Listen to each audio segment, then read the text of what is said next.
Perkenalkan, saya Firly Anisanda Rufaida dengan nomor NPM akhir 003. Perkenalkan, nama saya Dwi Tantri Handayani dengan NPM akhir 016. Perkenalkan, nama saya Joharatul Manuna dengan NPM akhir 027. Perkenalkan, nama saya Vanessa Aurora Nindya dengan NPM akhir 031. Perkenalkan, nama saya Azhara Naila Batiar dengan nomor NPM akhir 032. Perkenalkan, nama saya Lili Girahmasi dengan NPM akhir 041. Baik, saya akan menjelaskan tentang deskripsi persediaan. Jadi, persediaan itu ada beberapa tipe. Yang pertama yaitu persediaan produk jadi. Nah, biasanya di tipe persediaan ini tuh transaksinya ada produk selesai diproduksi yang nanti itu akan membuat prosedur pencatatan harga pokok jadi. Lalu ada transaksi penjualan yang nantinya akan ada prosedur pencatatan harga pokok produk jadi yang dijual. Lalu ada juga transaksi retur penjualan yang nanti akan ada prosedur pencatatan harga pokok barang jadi yang diterima kembali dari pembeli. Lalu ada juga transaksi perhitungan fisik persediaan, yaitu nanti ada sistem perhitungan fisik persediaan. Yang kedua ada tipe persediaan, yaitu persediaan produk dalam proses. Transaksinya ini ada produk selesai diproduksi yang nantinya akan ada prosedur pencatatan produk jadi. Lalu ada readjustment, yaitu nanti akan ada prosedur readjustment persediaan produk dalam proses. Lalu yang terakhir ada juga transaksi perhitungan fisik persediaan yang nantinya akan ada sistem perhitungan fisik persediaan. Selanjutnya juga yang ketiga ada persediaan bahan baku. Transaksinya ini biasanya ada pembelian, nanti akan ada prosedur pencatatan harga pokok persediaan yang dibeli, lalu retur pembelian. Nanti akan ada prosedur pencatatan harga pokok persediaan yang dikembalikan kepada pemasok. Lalu juga ada tipe barang atau transaksi pemakaian barang gudang yang dicatat sebagai biaya bahan baku yang nantinya akan ada prosedur permintaan dan pengeluaran barang gudang. Lalu juga ada pengembalian barang gudang, nanti akan ada prosedur pencatatan tambahan harga pokok persediaan karena pengembalian barang gudang. Selanjutnya juga ada perhitungan fisik persediaan, nantinya akan ada sistem perhitungan fisik persediaan. Lalu yang keempat ada persediaan bahan penolong. Transaksinya ini biasanya pembelian atau pembelian, pemakaian barang gudang yang akan dicatat sebagai biaya overhead pabrik sesungguhnya, pengembalian barang gudang, dan juga perhitungan fisik persediaan. Lalu yang kelima ada tipe persediaan perlengkapan pabrik, persediaan suku cadang. Itu transaksinya ada pembelian, retur pembelian, lalu pemakaian barang gudang yang dicatat sebagai biaya overhead pabrik sesungguhnya, beban administrasi umum, serta beban pemasaran. Lalu juga ada transaksi pengembalian barang gudang dan perhitungan fisik persediaan. Selanjutnya metode pencatatan persediaan. Jadi ada dua, yaitu perpetual inventory dan juga physical inventory. Yang pertama, perpetual inventory itu setiap perubahan persediaan dicatat langsung dalam kartu persediaan, dan metode ini cocok untuk perusahaan yang menggunakan metode harga pokok pesanan. Lalu yang kedua, physical inventory atau persediaan fisik itu hanya mencatat pembelian saja karena pemakaian ini tidak langsung dicatat. Lalu harga pokok persediaannya ini dihitung dengan perhitungan fisik di akhir periode, serta persediaan pencatatan ini cocok untuk perusahaan dengan metode harga pokok proses. Lalu ada juga dalam sistem manual ini terdapat dua jenis pencatatan, yaitu yang pertama bagian gudang. Nah, bagian gudang ini akan menyimpan kartu gudang kayak kuantitas barang dan juga kartu barang ini di tempat penyimpanan sebagai identitas dan juga pencatatan mutasi. Lalu ada bagian kartu persediaan, yaitu fungsi akuntansi, itu mencatat kuantitas dan juga harga pokok barang melalui kartu persediaan, dan hal ini juga berfungsi untuk pengendalian dan pelaporan keuangan persediaan. Baik, selanjutnya saya akan menjelaskan tentang sistem dan prosedur yang terkait dengan sistem akuntansi persediaan. Yang pertama ada prosedur pencatatan produk jadi. Deskripsi prosedur. Prosedur ini merupakan salah satu prosedur dalam sistem akuntansi biaya produksi. Nah, dalam prosedur ini dicatat harga pokok produksi jadi yang didebit ke dalam akun persediaan produk jadi dan dikreditkan ke dalam akun barang dalam proses. Selanjutnya ada dokumen. Nah, dokumen sumber yang digunakan dalam prosedur pencatatan produk jadi adalah yang pertama ada laporan produk selesai. Nah, digunakan oleh bagian gudang untuk mencatat tambahan kuantitas produk jadi dalam kartu gudang. Yang kedua ada bukti memorial, digunakan untuk mencatat tambahan kuantitas dan harga pokok persediaan produk jadi dalam kartu persediaan dan digunakan sebagai dokumen sumber dalam mencatat transaksi selesainya produk jadi dalam jurnal umum. Selanjutnya ada catatan akuntansi. Nah, catatan akuntansi yang digunakan dalam prosedur pencatatan produk jadi ada dua. Yang pertama yaitu kartu gudang dan yang kedua yaitu kartu persediaan. Nah, selanjutnya ada bagian alir dokumen prosedur pencatatan produk jadi. Nah, di bagian gudang ini proses dimulai saat barang selesai diproduksi. Lalu bagian gudang menerima laporan produk yang telah selesai dibuat dari bagian produksi. Lalu laporan ini kemudian diteruskan ke bagian kartu persediaan. Nah, di dalam bagian kartu persediaan laporan produk selesai diterima dari bagian gudang, lalu menjumlahkan total beban pokok produk dengan menghitung seluruh biaya yang dikeluarkan untuk membuat produk jadi. Nah, di KHBP menyusun kartu yang berisi rincian biaya produksi, lalu membuat bukti memorial dengan membuat dokumen pembukuan atas transaksi harga pokok, lalu mengirim LPS, KHBP, dan bukti memorial ke bagian jurnal dan mencatatnya ke kartu persediaan. Lalu di bagian jurnal, menerima LPS dan KHBP dan bukti memorial, lalu mencatat beban pokok produk jadi ke dalam jurnal umum. Lalu proses pencatatan harga pokok produksi jadi selesai. Selanjutnya ada prosedur pencatatan harga pokok produk yang dijual. Yang pertama ada deskripsi prosedur. Prosedur ini merupakan salah satu prosedur dalam sistem penjualan selain prosedur lainnya, seperti prosedur order penjualan, prosedur persetujuan kredit, prosedur pengiriman barang, prosedur penagihan, dan prosedur pencatatan piutang. Nah, selanjutnya ada dokumen. Dokumen yang digunakan untuk mencatat transaksi penjualan produk jadi adalah yang pertama ada surat order pengiriman, yang kedua ada faktur penjualan. Lalu ada catatan akuntansi. Nah, catatan akuntansi yang digunakan dalam prosedur pencatatan harga pokok produk jadi yang dijual adalah yang pertama ada kartu gudang yang berfungsi untuk mencatat mutasi kuantitas persediaan produk jadi karena transaksi penjualan. Lalu yang kedua ada kartu persediaan, berfungsi untuk mencatat mutasi kuantitas harga pokok persediaan produk jadi yang dijual. Lalu yang ketiga ada jurnal umum, digunakan untuk mencatat jurnal harga pokok produk jadi yang dijual untuk diposting ke dalam akun kontrol persediaan produk jadi. Selanjutnya ada bagian alir dokumen prosedur pencatatan harga pokok produk jadi yang dijual. Nah, yang pertama ada bagian kartu persediaan. Nah, proses dimulai dari kartu persediaan yang mencatat keluar masuknya barang. Lalu membuat rekapitulasi beban pokok penjualan dilakukan secara periodik berdasarkan produk jadi yang telah dijual. Nah, data yang sudah direkap kemudian digunakan sebagai dasar pencatatan, lalu membuat bukti memorial. Nah, bukti memorial ini dibuat untuk keperluan akuntansi sebagai dokumen pendukung pencatatan transaksi beban pokok. Lalu dokumen rekap PBB dan bukti memorial dikirim ke bagian jurnal untuk dicatat. Nah, di bagian jurnal menerima rekap PBB dan bukti memorial dari bagian kartu persediaan, lalu dicatat ke jurnal umum dan proses selesai. Materi selanjutnya mengenai prosedur pencatatan harga pokok produk jadi yang diterima kembali dari pembeli.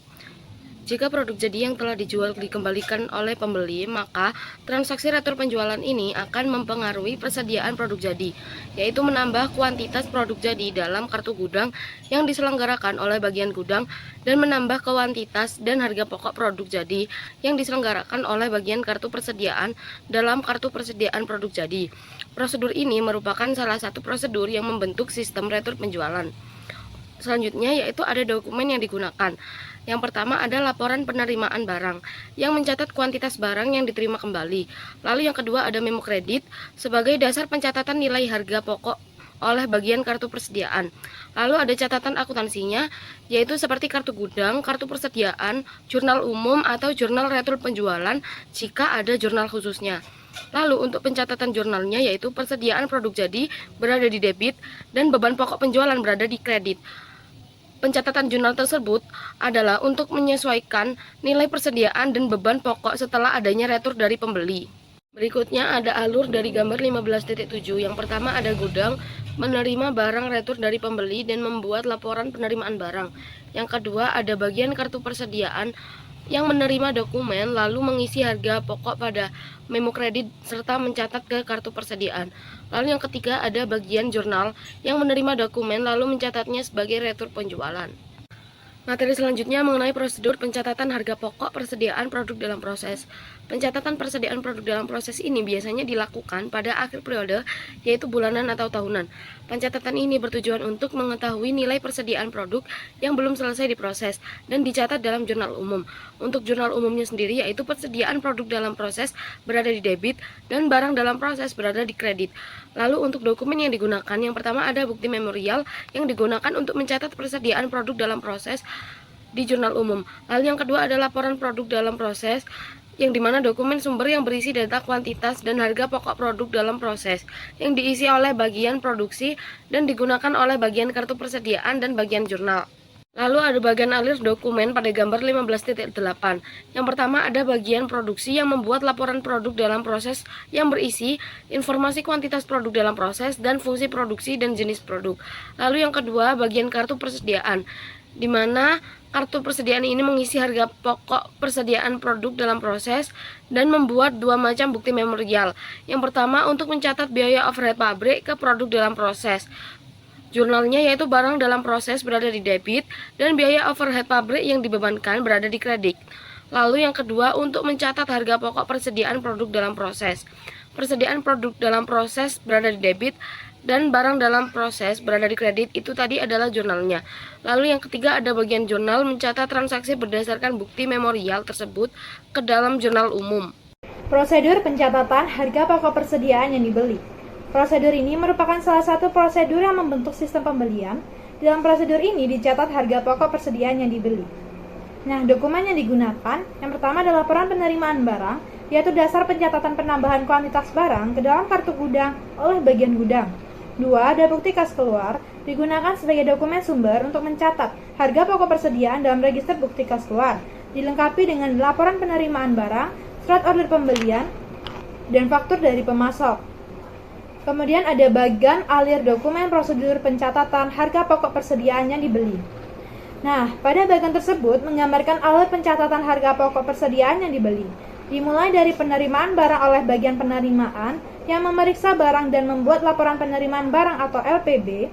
Barang dan LPB dikirim ke bagian gudang untuk dicatat dalam kartu gudang. Sementara itu, bagian utang mencocokkan faktur dari pemasok dengan SOP dan LPB. Lalu membuat bukti kas keluar yang dicatat dalam register dan digunakan untuk mencatat persediaan dalam kartu persediaan. Bukti kas keluar juga diarsipkan sebagai dasar pembayaran utang. Prosedur ini menjamin pencatatan persediaan dilakukan secara akurat dan terdokumentasi. Materi selanjutnya mengenai prosedur pencatatan harga pokok persediaan yang dikembalikan kepada pemasok. Prosedur ini digunakan untuk mencatat persediaan yang telah dibeli namun harus dikembalikan kepada pemasok. Hal ini biasanya terjadi karena barang yang diterima rusak, tidak sesuai dengan pesanan atau kualitasnya tidak memenuhi syarat. Prosedur ini berkaitan dengan sistem retur pembelian dan melibatkan beberapa bagian, seperti bagian gudang, pengiriman, bagian utang, bagian kartu persediaan, dan bagian jurnal.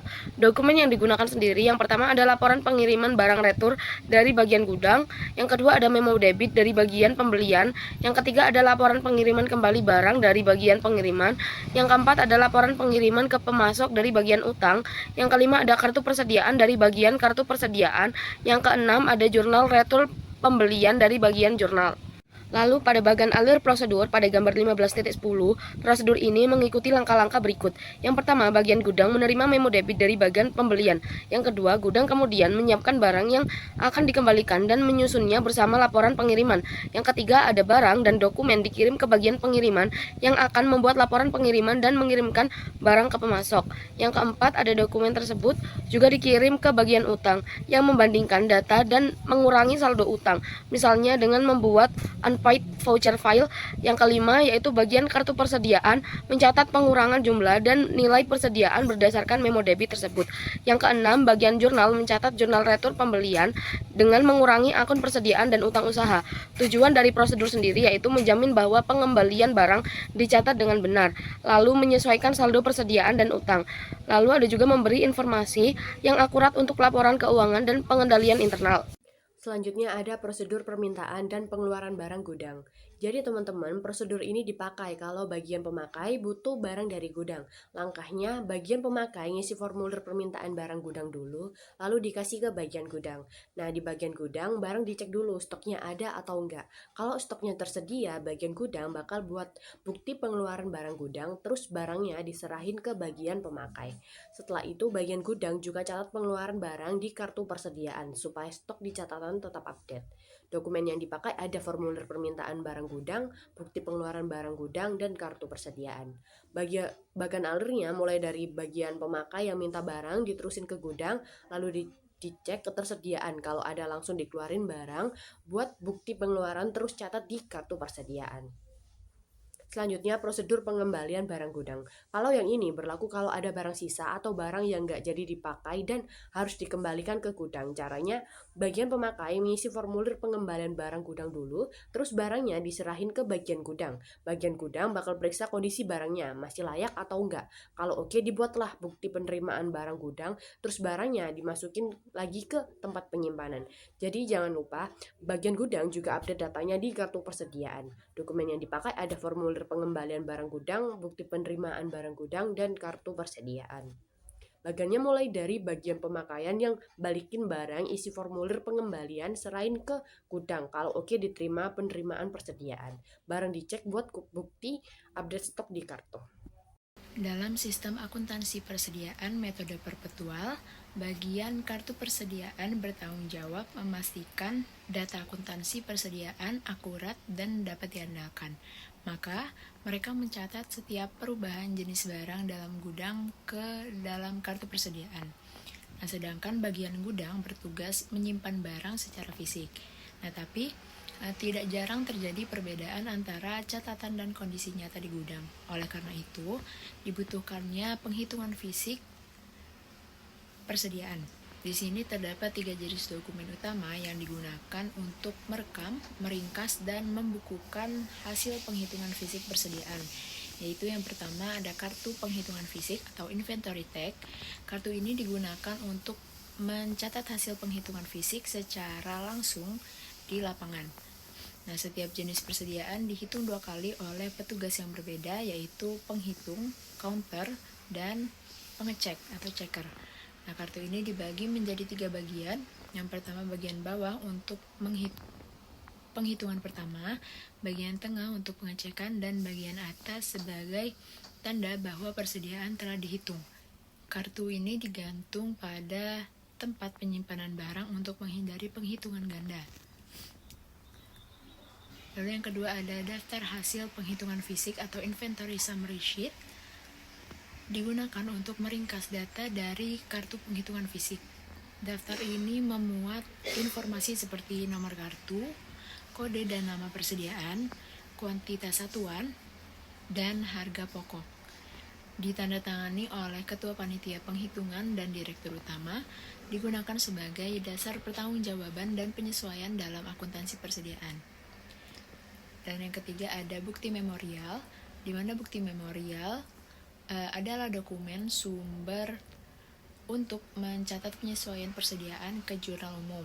Isinya adalah selisih antara total harga pokok dalam daftar hasil fisik dan saldo dalam kartu persediaan. Digunakan untuk mencatat penyesuaian terhadap nilai persediaan di pembukuan akuntansi.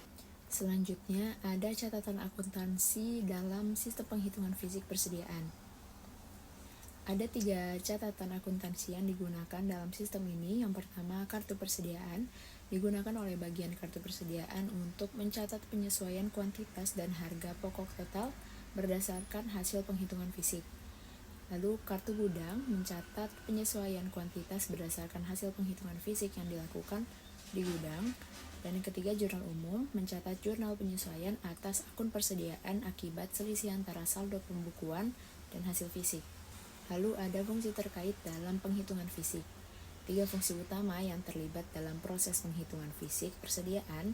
Yang pertama ada panitia penghitungan fisik persediaan, di mana melaksanakan penghitungan fisik, membandingkan data fisik, dan menyerahkan hasil ke bagian akuntansi.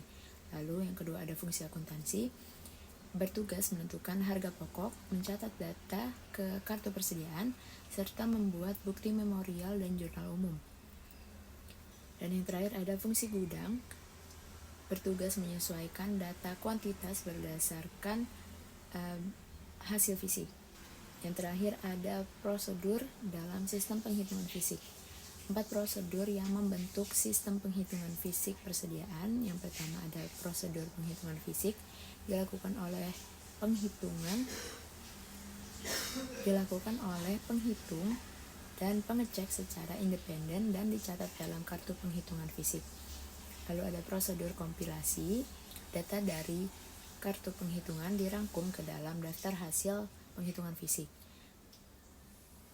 Yang ketiga ada prosedur penentuan harga pokok, mengalihkan kuantitas hasil fisik dengan harga pokok satuan untuk menghitung total harga pokok persediaan. Dan yang terakhir ada prosedur penyesuaian, dilakukan oleh bagian kartu persediaan dan gudang untuk menyesuaikan data berdasarkan hasil fisik.